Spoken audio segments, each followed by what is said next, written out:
यार गरीब बहन भाई हो ना तो भाई गरीब बहन भाइयों को मुंह भी नहीं लगाता। गरीब बहन तो भाई से रिश्ता लेने आ जाए ना तो भाई कहता तुझे जुर्रत कैसे हुई है, तू अपनी औकात तो देख, तू तो मेरी बेटी को 2 वक्त का खाना नहीं दे सकती। ये भाई का बहन के साथ रवैया है। हमारा कहना है बहनें वली बना देती है, बहनें माँ का रूप होती हैं।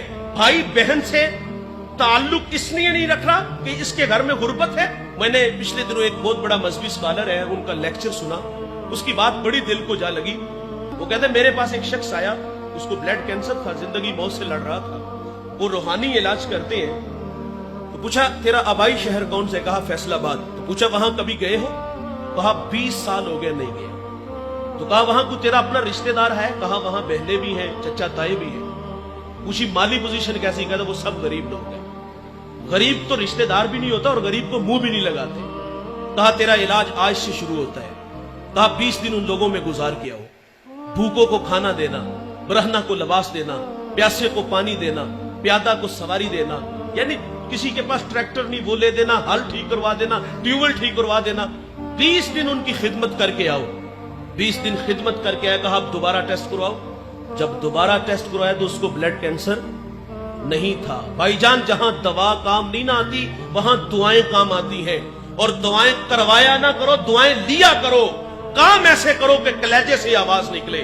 मेरे नबी का फरमान है अगर उम्र में रिज़्क में बरकत चाहते हो तो सिला रहमी किया करो, और तुम्हारी सिला रहमी के सबसे ज्यादा मुस्तहिक तुम्हारे अपने बहन भाई। हमने स्टेटस का ख्याल रखा, गरीब बहन है कहीं कर्ज ना मांग ले, गरीब भाई है कहीं पैसे ना मांग ले, हम मुंह ही नहीं लगाते। यार हम मजहबी लोग हैं, गरीब आदमी टाइम लेने आ जाए तो हम टाइम भी नहीं देते, कोई मसला पूछने आ जाए तो हम मसला भी नहीं बताते।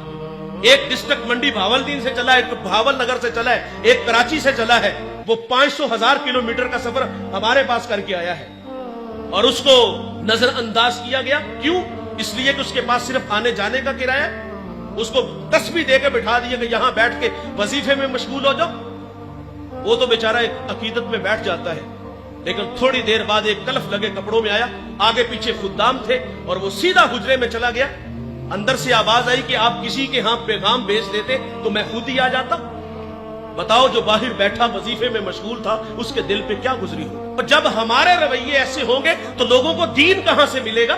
मैं आप लोगों से भी मुखातिब हूं, आप अपने मुलाजिम से इस तरह बात किया करो जिस तरह अपने बेटे से बात करो। वासिफ अली वासिफ फरमाते हैं अपने मातहत के साथ हुस्ने सुलूक ये है कि उसे अपना मातहत ही न समझे। बहुत बड़ा जुमला है वासिफ अली वासिफ का। आप फरमाते बड़ा आदमी वो होता है, एक मयार हमने मुकर्रर किया, जिसके पास दौलत हो, जिसके पास बड़ी बड़ी गाड़ियां हो, हम समझते वो बड़ा है। वासिफ अली वासिफ फरमाते बड़ा आदमी वो होता है कि जिसकी सोहबत में बैठने वाला अपने आप को छोटा ना महसूस करे। लेकिन हम तो कहते हैं इसको औकात पे रखो, और औकात किस चीज का नाम रखा है? दौलत को मयार बनाया। और मियां साहब फरमाते बेवकूफा दे नौकर वेखे दानिशमंद से अणे। हमने कहा इसके साथ इसको औकात में रखो। हमने हैसियत को देखा। एक बहुत बड़ा मजहबी स्कॉलर दस्तरखान पे बैठ के खाना खा रहा था और बाहर एक चारूप झाड़ू दे रहा है, बहुत बड़ी बात है। उन्होंने हाथ के इशारे से कहा बेटा खाना खा लो। उसने इधर उधर नजर उठाई, कानों का धोखा लगा, काम में मसरूफ हो गया। उन्होंने फिर कहा बेटा खाना खा लो। शुश्तर हुआ, कहता है हजरत मुझे कहा। फरमाया हाँ बेटे मैं आपको कह रहा हूं खाना खा लो। अच्छा उसने झाड़ू वहां रखा, ऐसा नहीं हुआ कि हाथ धो के दस्तरखान पे आया हो, बल्कि उसने दौड़ लगा दी। थोड़ी देर बाद वापस आया, उसके साथ उसकी बीवी उसके बच्चे थे। वो कहता है हजरत खाना बाद में खाएंगे, हम ईसाई हैं, हमें मोहम्मद अरबी का गुलाम बना दीजिए। इस्लाम पे 3 घंटे का लेक्चर नहीं, उस पे दलाइल नहीं, बस 2 मीठे बोल बोले हैं कि बेटा खाना खा लो।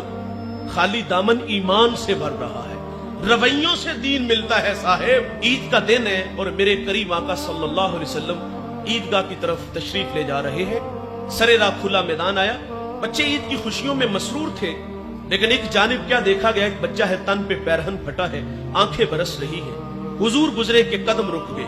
मेरे हजरत फरमाते लौता दुखुल शूका तुल फरमाने रिसालत है, कांटा भी चुभे हमको कब उनको गवारा है। बरसती आंखें देखी तो हुजूर के कदम रुक गए। फरमाए बेटे क्यों रो रहे हो? शायद कि हुजूर को पहचान न सका। अर्ज करता कि फला गज़वे में मेरे वालिद हुजूर के साथ थे कि शहीद हो गए, मैं यतीम हो गया, वालिदा बेवा हो गई, माँ ने दूसरा निकाह कर लिया, सौतेले बाप ने माल पे कब्जा किया और मुझे धक्के दे के घर से निकाल दिया। आका करीम सल्लल्लाहु अलैहि वसल्लम फरमाते बेटे क्या तू इस बात पे राजी नहीं محمد تیرے باپ لگے، عائشہ تیری ماں لگے، فاطمہ تیری بہن لگے، علی تیرے چچا لگے اور حسن و حسین تیرے بھائی لگے۔ وہ بچہ کہتا اگر یہ رشتے میرے ہیں تو مجھے اور چاہیے کیا؟ حضور اس بچے کو لے کے گھر آئے، کھانا لباس دیا، پھر انگلی تھامی اور عیدگاہ کی طرف تشریف لے آئی۔ سرے راہ کھلا میدان آیا، بچے پھٹی نگاہوں سے دیکھ کے کہتے بھائی جان ابھی تو آپ رو رہے تھے، اب فخر سے کہتا ہے میں بھوکا تھا کھانا ملا، میں ننگا تھا لباس ملا، میں یتیم تھا ابو جی محمد ملے، عائشہ ماں ملی، فاطمہ بہن ملی، علی چچا ملے، حسن و حسین بھائی ملے۔ وہ کہتا ہے اب بھی میں رو؟ یہ اخلاق ہے، یہ دین ہے صاحب، جس سے بھی ملو تو خندہ پیشانی سے ملو۔